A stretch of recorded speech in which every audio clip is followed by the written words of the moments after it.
What if I told you that Peter Obi and Olusegun Obasanjo believe Nigeria doesn't need 8 years to see real change, that just 4 years is enough to deliver results? In 2027, the big question is no longer about staying in power for 2 terms. It's about whether a single term of 4 years is enough to fix Nigeria. And guess what? Peter Obi and former President Olusegun Obasanjo have both agreed that true leaders don't need forever. They can deliver within the time allowed. According to them, leadership is not about how long you stay in office, but what you do with the time you're given. 4 years, they say, is enough to build, reform, and set the country on the right path, if you have the right vision and the courage to act. But here's where it gets interesting. If this becomes reality, it means Nigerian politicians will no longer hide behind second-term promises or excuses. Everything will have to be done in one shot. Watch this video to the end. I have something to say. If you want to serve, you can actually do whatever you want to show that is exemplary within the period allowed. You can do it in 1 year. Let's take up Ghana. Things are changed in 6 months. So you don't need to be there for eternity. And there's so many competent leaders in Africa. If the term is 2 years, serve 2 years and go. Another person will come and continue from. Once you show an exemplary life or direction, nobody can change it. Thank you. Thank you, Obi. I know that the best is done when you are young, ideal, and vibrant and dynamic. When you are kuje, then you don't have the best. And but some people believe that unless they are there, nobody else. They will even tell you that they haven't got anybody else. And I believe that that is a sin against God. Because if God takes you away, which God can do anytime, then somebody else will come. And that somebody else may do better or may do worse. I don't say it will do better. He may do better, he may do worse. But somebody else will come. Thank you, Baba. Maybe, Charlotte, before I come to you, I'm told that Governor Peter Obi would like to say a few words. I know they're killing me with time, but he's spoken a lot about integrity in leadership. So I'd love for us to give him... I'll come to your question. But this issue of opposition winning, ensuring or giving indication of credibility of election, I think it's also part of what we get from our friends and development partners from the West. My friend Bush Jr., I think he's 43rd president of America. I think he's 43rd. Who will still remain friends anytime I go to America and I have a call on him. So my daughter contested election as senator, and she lost. And when I saw him, I told him, I said, oh, my daughter contested election as a senator and she lost. He said that election must be credible. Now,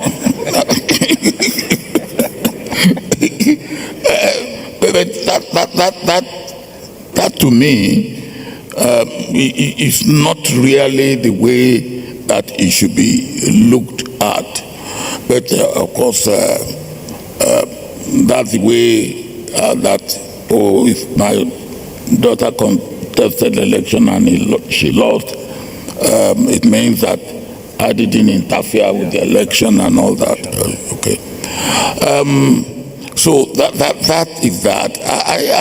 I just believe that what I said earlier, there's a lot that should go into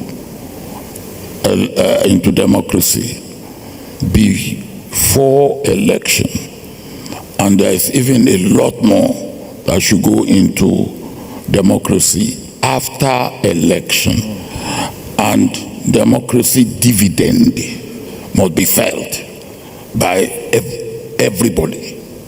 There should be nobody left out from benefiting from democracy dividend. Now, you said that we are getting young chief executive at our national levels now. Yes, we are. But I was fairly young when I left as military head of state. I left at 42. I came back 20 years later at 62, still comparatively young. And then I left after 8 years at 70, still comparatively young. And if I have not given up, now officially at 88, still comparatively young,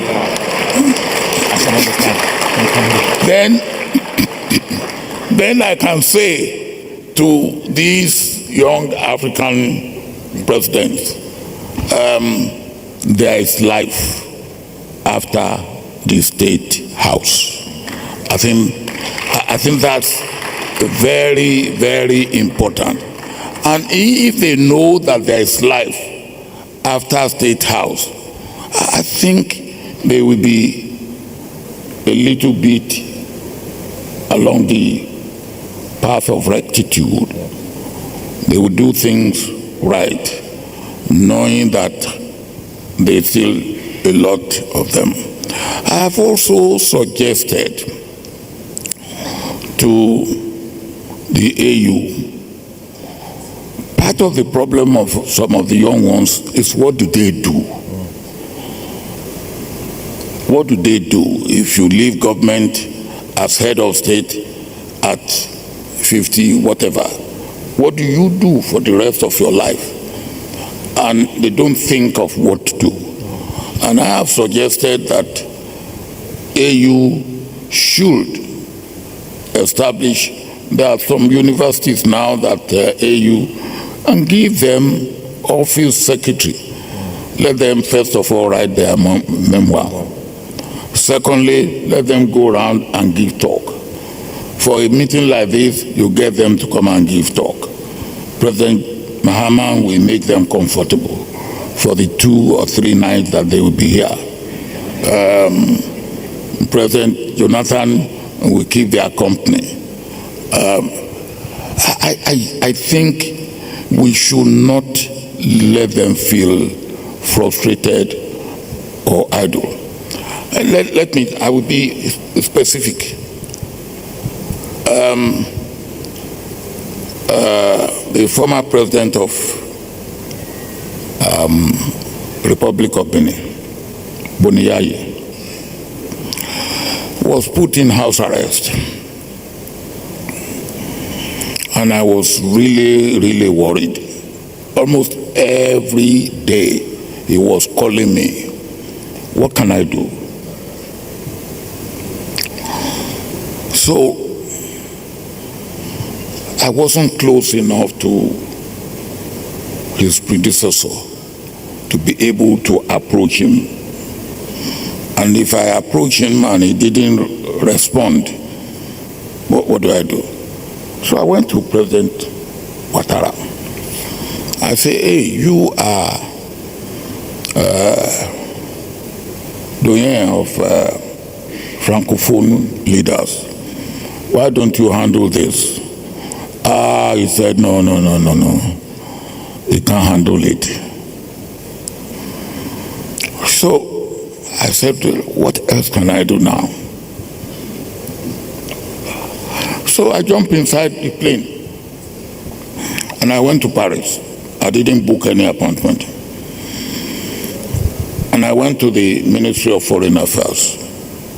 Fortunately or unfortunately, the minister was not in town. So the ambassador who was on the desk of Africa desk received me. And I said, look, I have come here. First of all, he said, look, I cannot take you to my office. I will have to take you to the foreign minister's office and receive you there. I said, take me anywhere. So when we got to the foreign minister's office, I said, look, the first thing, what is French policy for Francophone Africa. He said now we don't talk of Francophone Africa. French policy, first of all, is the security of 15% French population who are either of African descent or living in Africa. The second is we go for business, anywhere we can see business. The third is with you 54 AU, we 27, if in international meeting we come together, we should carry the day. I said, all right, thank you very much. Now, I come to talk about the situation in Republic of Benin. And he said, no, we cannot come into that. So, but then he said to me, talk to President Kagame, sorry, and President Kagame may be able to solve the problem for you. Now, I have to go to Paris to get solution for. So, of course, I'm very close to President Kagame. So I phoned President Kagame. 48 hours later, Yes, released. President Kagame has done it. President Boniai has been released from house arrest. Now, what I'm saying here, you say what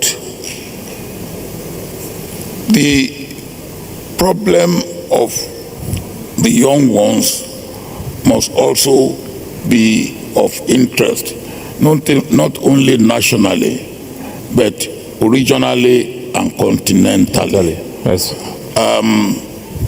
And where possible, we should help them. Thank you. Thank you very much. Baba, I know my sister. Do you believe 4 years is truly enough for a Nigerian president to transform the country? Or do we still need the traditional 8 years to see real change? Drop your thoughts in the comment section. Don't forget to like this video, share it with others, and subscribe to my channel for more political updates.